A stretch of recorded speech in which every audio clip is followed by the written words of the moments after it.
Hello everyone, welcome to our channel guys. यहाँ पर आज हम बात करने वाले हैं चंडीगढ़ हाउसिंग बोर्ड के एक रिक्रूटमेंट नोटिफिकेशन के बारे में। क्या है इस रिक्रूटमेंट नोटिफिकेशन में, क्या रखी गई है एलिजिबिलिटी की क्राइटेरिया, इन सभी चीजों पे आपसे बात की जाएगी। लेकिन आगे बढ़ने से पहले मैं आपको बताना चाहूंगा कि अगर आपने अभी तक चैनल को सब्सक्राइब नहीं किया है तो चैनल को सब्सक्राइब करें, वीडियो को लाइक शेयर जरूर करें।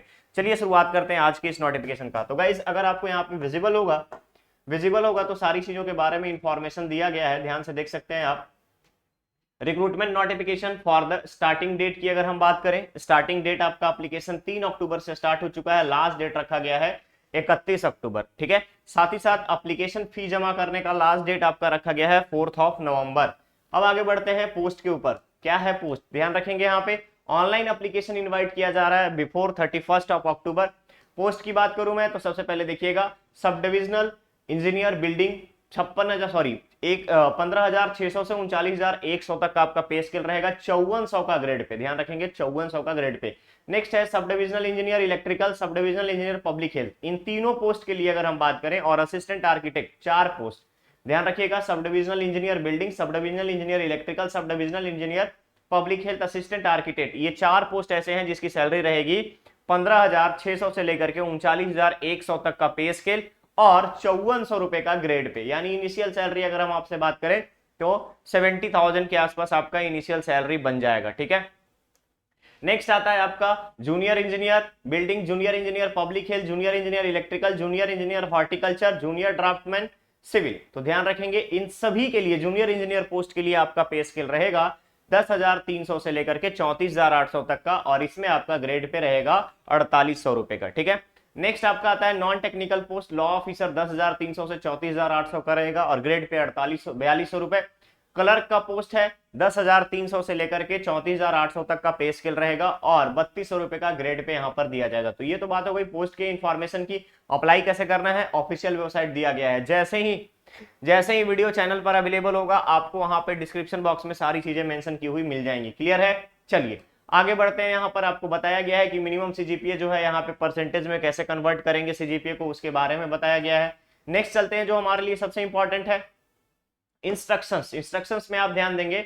ऑफिशियल वेबसाइट के बारे में बोला गया है कि ऑफिशियल वेबसाइट पे विजिट करें, एडवर्टाइजमेंट को अच्छे से रीड करें, देन आप फर्दर प्रोसीड करेंगे कि किस आधार पर आपको कंप्लीट करना है एप्लीकेशन का प्रोसेस। नेक्स्ट आता है आपका सीरियल नंबर, ध्यान रखेंगे यहाँ पे सिलेक्शन प्रोसीजर के बारे में।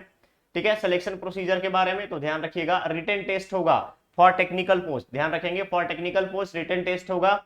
और इसी में अगर आप देखेंगे तो merit list number of post के 3 टाइम्स लोगों को बुलाया जाएगा। नेक्स्ट आता है नॉन टेक्निकल पोस्ट में, पहला है आपका लॉ ऑफिसर और सेकंड है क्लर्क का। तो यहाँ पे आपका क्वालिफाइंग एग्जाम के बाद आपका यहाँ पर टेस्ट लिया जाएगा, स्किल टेस्ट होगा। ठीक है, इनसफिशिएंट फी के बारे में आपको यहाँ पर बताया गया है कि रेंडर किस तरीके से आप एलिजिबल होंगे। तो ध्यान रखिएगा आपकी अयोग्यता घोषित की जाएगी कि जब आप फी पे नहीं किए रहेंगे तो फॉर्म एक्सेप्ट नहीं किया जाएगा, उसके बारे में बताया गया है। चलिए आगे बढ़ते हैं हम एजुकेशनल क्वालिफिकेशन के बारे में। पहला सब डिविजनल इंजीनियर, जितने भी इंजीनियरिंग के पोस्ट हैं उन सभी में आपको रिक्वायरमेंट क्या है, ध्यान रखेंगे आप बीई बीटेक या BSc engineering, civil engineering, architect, electrical. Clear रहेगा। चलिए नेक्स्ट आता है आपको यहाँ पर कि डिविजनल इंजीनियर के बाद असिस्टेंट आर्किटेक्ट में क्या क्या होना चाहिए। जूनियर इंजीनियर बिल्डिंग के लिए, पब्लिक हेल्थ के लिए, इलेक्ट्रिकल के लिए, सभी के लिए सिविल और इलेक्ट्रिकल में आपको क्या रिक्वायरमेंट है, डिप्लोमा होना चाहिए और इसके साथ साथ आईसीटी का स्किल कोर्स आपके पास होना चाहिए। जूनियर इंजीनियर हॉर्टिकल्चर के बारे में बात करें तो मास्टर डिग्री होना चाहिए एग्रीकल्चर में, साथ ही साथ कंप्यूटर कोर्स के बारे में इंफॉर्मेशन आपके पास होना चाहिए, यानी कंप्यूटर का सर्टिफिकेशन होना चाहिए। जूनियर ड्राफ्टमैन सिविल के लिए मिनिमम 10th पास आउट होना चाहिए और आईटीआई रिक्वायर्ड रहेगा। क्लियर है, आईटीआई अगर आपने किया है ड्राफ्टमैन डिप्लोमा तो आप यहां पर एलिजिबल है। नेक्स्ट आता है नॉन टेक्निकल पोस्ट में लॉ ऑफिसर, तो फर्स्ट क्लास डिग्री चाहिए आपको लॉ ऑफिसर में और मिनिमम 2 इयर्स का आपको एक्सपीरियंस, यहां पर लीगल एक्सपीरियंस रिक्वायर्ड है। नेक्स्ट आता है आपका क्लर्क का, तो बैचलर डिग्री किसी भी रिकॉग्नाइज्ड यूनिवर्सिटी से आपको और साथ ही साथ इंग्लिश टाइपिंग आना चाहिए। क्लियर है, चलिए ये बात हो गई आपके एजुकेशनल क्वालिफिकेशन का। इसके बाद आता है डिटेल ऑफ रिटन टेस्ट, ध्यान रखेंगे रिटन टेस्ट का पैटर्न कैसा होगा। पहला देखिए टेक्निकल और लॉ ऑफिसर सभी पोस्ट के लिए English language, general knowledge, mathematics, mental ability, computer proficiency, engineering, technical, architect and legal. ये टोटल 100 क्वेश्चंस रहेंगे, 100 क्वेश्चन 100 मार्क्स का। नेक्स्ट आता है क्लर्क के लिए, तो ध्यान रखिएगा English language, general knowledge, mathematics, mental ability, computer proficiency, ये भी आपका 100 मार्क्स का 100 क्वेश्चंस रहेंगे। क्लियर है, चलिए नेक्स्ट आता है आपका क्वेश्चन पेपर बाइलिंगुअल रहेगा, ध्यान रखिएगा।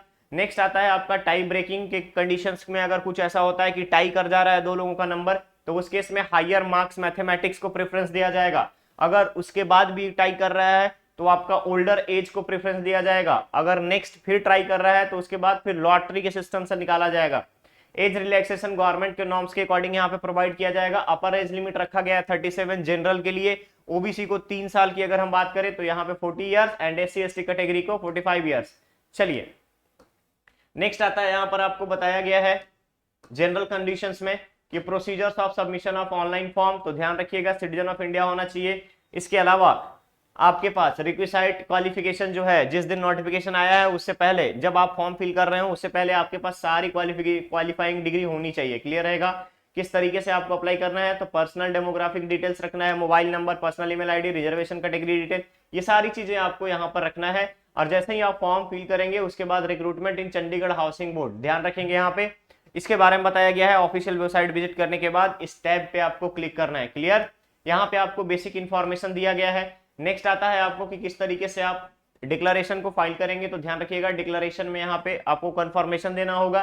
बैंक चालान है तो बैंक चालान जनरेट कर सकते हैं, अदरवाइज आप डायरेक्टली पे कर सकते हैं फी। नेक्स्ट आता है एप्लीकेशन फी क्या रहेगा, तो 400 रुपए रहेंगे शेड्यूल कास्ट के लिए और शेड्यूल ट्राइब्स के लिए, 800 रुपया पर पोस्ट अदर केस के लिए। ध्यान रखिएगा अदर कैंडिडेट्स के लिए फिजिकल डिसेबल पर्सन को यहाँ पे कोई फी नहीं लगेगा। ठीक है, ध्यान रखिएगा इन सारी चीजों के बारे में। क्लियर है, यहाँ पे आपको बोला गया है कि कम से कम आप अपने एप्लीकेशन का और रजिस्ट्रेशन का 2 प्रिंट आउट फ्यूचर रेफरेंस के लिए अपने पास रखेंगे। ओके, तो इन सारी चीजों को बारे में अच्छे से पढ़ लीजिएगा एक बार, नोटिफिकेशन को ध्यान से, देन फर्दर आप प्रोसीड करेंगे चाहे आप किसी भी पोस्ट के लिए अप्लाई कर रहे हो। ओके, तो चलिए मिलते हैं बहुत ही जल्द हम लोग नेक्स्ट और नए अपडेट के साथ। गाइस बने रहिए चैनल पर, चैनल को सब्सक्राइब करें, वीडियो को लाइक शेयर जरूर करें। Thank you so much.